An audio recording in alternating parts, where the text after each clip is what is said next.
So I think surrounding yourself with people that can do all the things that a business needs to do well and rounding that out is important. And it's especially important to become a fast growth company, because there are also things that I can do as a leader that maybe I can do them, but maybe I shouldn't be doing them. Maybe I could actually go into the details here, but it's not going to energize me. It's going to slow me down. And frankly, I might slow the organization down by doing certain tasks that aren't in my wheelhouse. So I think it's really important that you get people operating in their areas of strength so that you can say, we have to execute on all these 20 things and make sure that you are covering all those bases, but that you're really injecting yourself as the founder, as the leader, into the areas that give you passion, give you energy, and that you can drive forward the company and contribute. Welcome to Grow Think Tank. This is the one and only place where you will get insight from the founders and the CEOs of the fastest growing privately held companies. I am the host. My name is Gene Hammett. I help leaders and their teams navigate the defining moments of their growth. Are you ready to grow? Every leader knows execution is important to your success. And you probably think it's even more than important. It's everything. Well, what we're going to talk about today is how courage and execution go together. And in fact, when you think about your journey as a leader, we're going to talk about courage and really the core elements of that and what that really helps you do as a leader. But also we're going to talk about the execution of a leader and about all the things that you have to pay attention to. Now, we're not going to get into everything today, but our special guest today is co-founder of Parsonex. It is Jonathan Miller. And Jonathan is going to talk about, the courage that he needed to develop the kind of business he has today, the struggles that they went through. And everyone can relate to this because I know of no entrepreneur that didn't have struggles. Even the biggest companies has to overcome struggles day in and day out. So we look at those for a second, but we also look at the courage it takes to execute the right way. And that's the topic of today's conversation. Now, before we jump into this, I really want to remind you that if you haven't already checked out the Fast Growth Boardroom, if you want to be an extraordinary leader, if you want to push your leadership to that next level, make sure you check out fastgrowthboardroom.com. In there, you will find out how we serve you to be the best leader you can be and why it's so important for you to focus on your own leadership as you're driving a company and increasing the value of that company for when there's time to exit. So if you are interested in fast growth, make sure you check out fastgrowthboardroom.com. You can apply if you're a fit. Now, here's the interview with Jonathan. Jonathan, how are you? Good, Gene. How are you? Excited to talk to you about leadership and culture and execution today. Yeah, thanks for having me on. I appreciate it. Well, our team has done some research on what you're doing over there at Parsonex, but I don't want to misconstrue this or put it in any other language other than what you want. So what does Parsonex really stand for? We're an investment firm, so we actually have three areas that we work in. We have number one, we have independent financial advisors that affiliate with us. So we have about 60 people independent around the country that are affiliated with us that have a book of business, clients, assets under management. We then have a private equity group where we sponsor some real estate development funds, special situations fund, like distressed debt and distressed assets are pretty big in wake of coronavirus. And then lastly, we have a media company we actually own that just does a lot of corporate stuff internally for us and others. So at the end of the day, though, our goal is to make the lives of those we serve better. And we do that by building relationships with our clients and helping them make good investment choices, avoid bad investment decisions, and recognizing that it's a journey, a long-term journey, not just an event of financial planning. It's about helping them along a long-term path to achieving their financial goals. Let's focus for a second there on that long-term journey, because you said as clear as you were about what you were trying to create, it wasn't fast for you, but the last few years have been pretty much a quick rise. Let's go back into the beginning. What did you really set out to do when you started the business? Well, we actually had a different business, and a bunch of people came to us and they were affiliated with other investment firms. I had a background in that, was a branch manager for a company for 7 years. And they kind of came to us, about 17 people came to us and said, hey, we like you guys. We like the way you run business. If you guys started a broker dealer or an investment firm, we would leave our existing companies and join you. And we said, wow, that's pretty cool. This is about 2006, 2007. And we went down that path. I think in hindsight, being a heavily regulated organization, we looked at, there's moments we said, what are we doing here? What have we gotten ourselves into? But it took us about a year to go through the regulatory process. In that time, the other firms found out that these people would be joining us and they hastened their departure. So there were some really tough times in the front, but it really founded a foundation of a team that was committed, that cared about helping clients, doing the right thing, building it our own way, not having to do it somebody else's way. And that we could really just build the company the way we wanted to, that someday our reputation would be to our credit or our fault. So it did take many years for us to kind of, we did well early on, but I would just say that in the investment business, it's about compound interest, and it's a compound interest curve. And in our business mirrors that to a large extent, that you have to work very, very hard in building clients and acquiring clients and helping them grow assets. But it's not something that happens overnight, for at least for most good firms, in my opinion. And so for us, it took a long time. And coming out of 2016, then we've kind of been growing every single year and made the Inc. 5000 the last 2 years. Last year, we had a record year. We're already having a record year this year. So I think a lot of that is just that we did the right things over a sustained period of time with great people. We care about people, we communicate well, and we built some great relationships. So let's go back to something you said in there. You're talking about the struggle of this, and I think a lot of entrepreneurs can relate to it. I can relate to it in my own business. In every entrepreneurial venture I've had, there's been a little bit of struggle that I've had. Some are longer than others. What did you learn about yourself in working through that struggle, Jonathan? It's a great question, Gene. I think the first thing I would say is we're always naively optimistic when we start out in business, right? We say, oh my gosh, I'm going to make this amount of money 12 months from now or 6 months from now. And we're always enthusiastic about, it's not going to take us as long to get to where. It usually always takes you longer to get to that place you want to go. But I think what happens is through that process of things don't happen exactly like you drew them out in paper. Things don't happen as fast as you wanted. They cost a little bit more. You make a little bit less money for a period of time.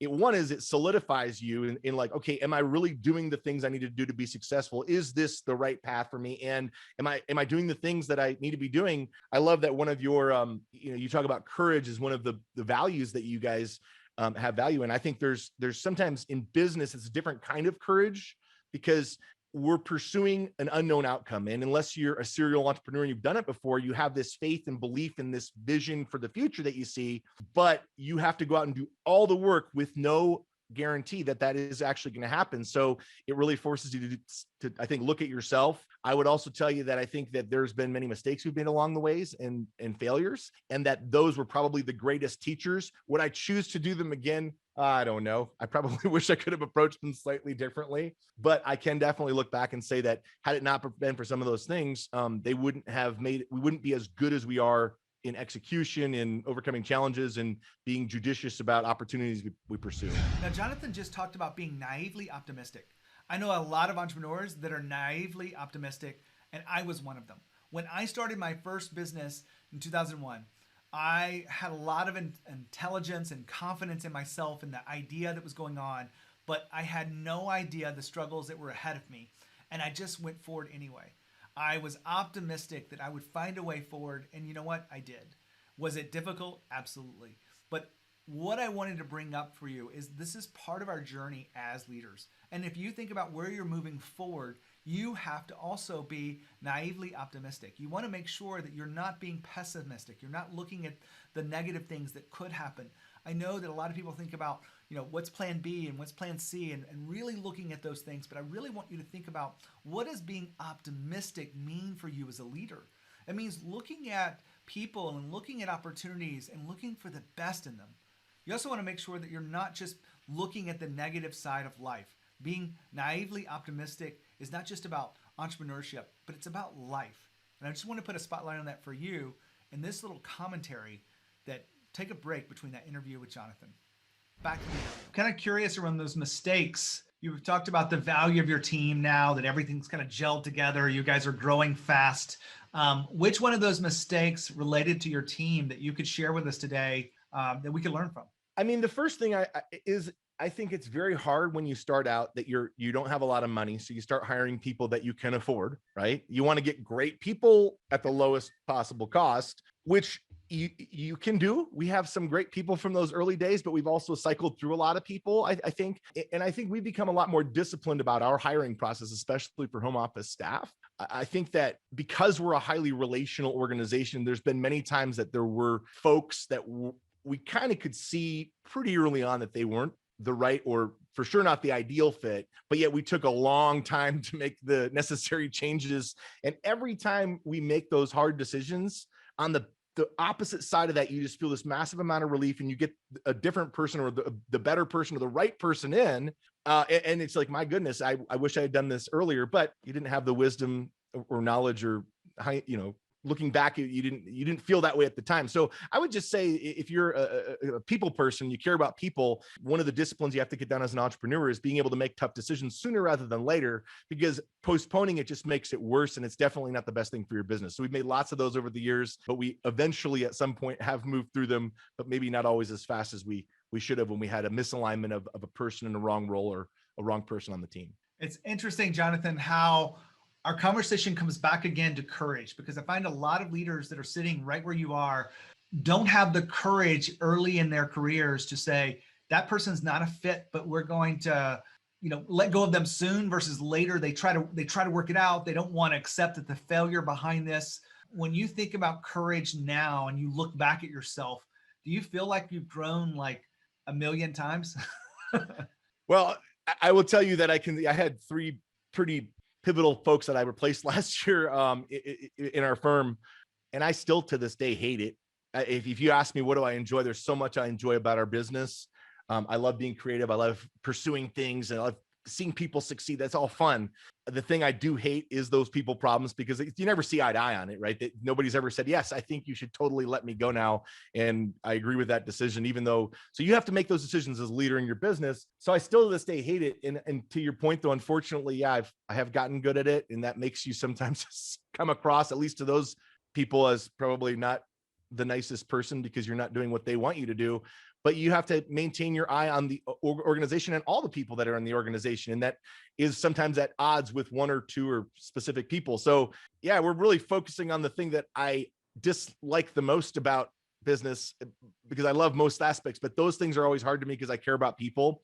However, at the end of the day, I have found just, it doesn't do any good to postpone them. It makes it worse. You have more stress.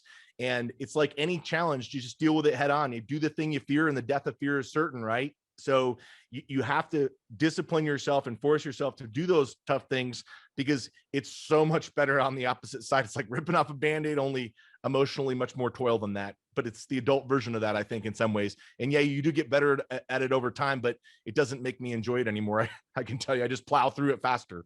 So now, hold on for a second. Jonathan just talked about people problems. Now, as leaders, getting the work done is pretty easy. The strategy behind what's next, but the core of leadership is about how do you handle the people problems. And in fact, whether you're handling them appropriately determines whether you are going to be successful and your level of stress along that journey. Because when you think about the people problems, they are the hardest things. People have their own moods and their own ways of seeing the world. Our job as leaders is to make sure that we're connecting with them and leading by example in a way that we can actually address those people problems before they become too toxic for the organization. I put a lot of content out around what does it really take? Well, it really takes a lot of work to be the leader that your team craves. And having people problems is an opportunity, not something that you should avoid, but an opportunity to lean into. And I wanted to remind you of that as you think about today's work that you have in front of you and about the conversations that are necessary. What is the one conversation that you're avoiding so that you can actually do it now, so that you can serve that person and help move them forward or move them along to the next place they're supposed to be. Back to Jonathan. I love the details you put in that, Jonathan, because it really is a hard decision. Like, we do take our people very seriously. I know you do as well. But you also have to realize sometimes it's better to let them go and be at a place where they can, excel, because they're probably not excelling for some reason within the culture or within the structure, or maybe they just haven't grown as fast as the company. And I'm sure you can relate to that. I want to switch gears here just a little bit. We were starting to talk about execution, and you've got a lot of ideas around this. You've really talked about failure and courage. What else, helps you execute at the level you are today? So one of the things I talked about, so we have a lot of independent contractors, and they're all business owners in their own right that are affiliated with us. And one of the things I talked to them about a lot is that I think there's this misconception that you have to have a certain personality to succeed in business, but Jonathan's a natural talker and people person. So he, of course, is going to be successful in a sales organization. I think that in a business, there's 20 things or more, that probably a lot more than 20 things, 20, 30, 100 things that have to happen. And as an entrepreneur or a founder, you're only good at 2, 3, 5 of those things maybe, but they all need to happen. So it's not so much important that about what you're good at. It's that you have to surround yourself with people that are going to round out. So you're good at all those 20 things if you want to be a good organization, a good company. And so I've been very fortunate and blessed that I've gotten some very key strategic people that complement my strengths. I tend to be very creative and like to think up new ideas, and I'm going to get us started on a path, but then there's a lot of details you got to backfill, especially in a regulated industry. So luckily I have a chief operations officer who's been with me since really the beginning, and she kind of runs everything. And I tell her superpower is to make things better. So I get us started on a path, and then she kind of comes in afterwards and makes them better. She first has to see if I'm really committed to that path. So I think surrounding yourself with people that can do all the things that a business needs to do well and rounding that out is important. And it's especially important to become a fast growth company, because there are also things that I can do as a leader that maybe I can do them, but maybe I shouldn't be doing them. Maybe I could actually go into the details here, but it's not going to energize me. It's going to slow me down. And frankly, I might slow the organization down by doing certain tasks that aren't in my wheelhouse. So I think it's really important that you get people operating in their areas of strength so that you can say, we have to execute on all these 20 things and make sure that you are covering all those bases, but that you're really injecting yourself as the founder, as the leader, into the areas that give you passion, give you energy, and that you can drive forward the company and contribute. That's a hard lesson for a lot of entrepreneurs to learn, because they grew up doing everything, wearing many hats, and they have high standards in certain areas. You sound like you're really aware of what your skills are, and that you've surrounded yourself with people that complement your skills. Is that fair to say? Yes, in my home life and my business life. So I would tell you, my wife runs things at home, and Jessica runs things at the office. I mean, we have, in fact, and I would go even a step further. As we've been hitting some great growth phases, for us to pursue new initiatives, it's even more to the point where even if I would think that I could be good at something, I don't have the bandwidth of the time. So if we have an initiative that we don't have a leader who can lean into that and take charge of that and execute it, it is not a good idea for me to just say, oh, I'm going to just jump in and dedicate more time, because that's what you do early on as an entrepreneur, and you can do all the jobs, right? But to grow, you have to really find those people that are good at it and can specifically move things forward. When you think about this, I know a lot of entrepreneurs are willing to work really hard. As you get a little bit older, I find it's a little bit harder to work 20-hour days. Are you finding that you've got to be able to manage your own energy and be able to know when to stop so that you can show back up the next day and go at it again? Yes, I am noticing that. And yes, it is an age thing. Yes, when I was in my early 20s, it wasn't, you don't think about it. You recover a lot faster. I would tell you, I still go through periods of time where I do work the 80, 100-hour weeks. It's usually a period of exciting growth. Frankly, I enjoy it and I thrive during that time, but it is not something I can sustain for the long term. So you got to find out how to rejuvenate. For me, during football season last year, that was on the weekends, I would be in the basement recovering, watching football. I do a little bit of work on my computer, but really relax. And what I found is, if I didn't get that on the weekend, I would be very tired the next week. So yeah, you do have to, you have to pace yourself, but I also think everybody has a different pace of work, and you need to know yourself and know, how do I function best, and build. Fortunately, as an entrepreneur, usually you can build your schedule around your priorities in your life. And that's one of the blessings I think you have. But I definitely think that there's pacing that's necessary, and there's an ebb and flow, but I tend to enjoy when I'm doing that. It's just not sustainable long-term. So you got to do things that fill you up, whether that's traveling, vacation, spending time with family, or just resting, or working out, or hiking, or whatever, skiing, golfing, all those sort of things. And then it ends up looking like you're doing those things a lot to other people. Man, that guy just plays golf or skis. And like, yeah, but you don't know. People see the glory, they don't know the story, and they don't know. Yeah, but the last few weeks I was working 80 hours a week, and so you always work harder for yourself than if you're successful, than you would for someone else. But it is also, I think, making sure that you balance that. Our businesses need to support our lives. We don't want our lives to be all business. I think that's important. Jonathan, you've put a spotlight on quite a few things today that I really appreciate you being here, being a part of the Growth Think Tank family. And I want to give you one parting message here. I know that you have grown as a leader. When you look back over the last few years, what's the one area that you have grown the most that you're proud of as a leader? I would say for me, it's actually two things because they're somewhat connected. One for me is sequencing ideas. Since I tend to be creative and I like thinking about fun new things that we're going to do. One of our executives, kind of our internal strategy guy, I bounce a lot of ideas off him and he'll tell me, Jonathan, that's a great idea in 2025 or in 2027. And that's important. So I think being able to sequence and say, even though you have all these good ideas, it's not helpful to execute on them all simultaneously. You got to sequence things. The second thing for me, I think, is empowering leaders and really being a better communicator about vision, because sometimes you have this vision in your head and I think I'm making it clear to everybody, but I'm not. In order for other people to take ownership of projects and really grow, you have to be able to communicate that well and then give people responsibility. So those are things that I have been working on. I continue to work on. I think I've gotten better, but probably could continue to improve on. So, well, Jonathan, thank you so much for being here and sharing your wisdom. Yeah, Gene, thanks for having me. I really appreciate it. And you have a wonderful show. And what a neat job you have, just be able to talk to all these entrepreneurs who are building businesses and excited about the future and changing the world. Well, I love what I do. And as I begin to look back over the interview we just talked about, to recap it for our audience, I just wanted to highlight just a few things that I think you should be taking away from this. One of them is the importance of courage. Courage is something that is natural for leaders, but we need to really pay attention to where we're not being as courageous as we could be. Jonathan talked a little bit about, being able to let go of employees that just no longer fit, that just aren't a part of the culture anymore. And it takes a lot of courage to do that, but also it takes courage to go out there and become the leader that you really need to be and empowering others.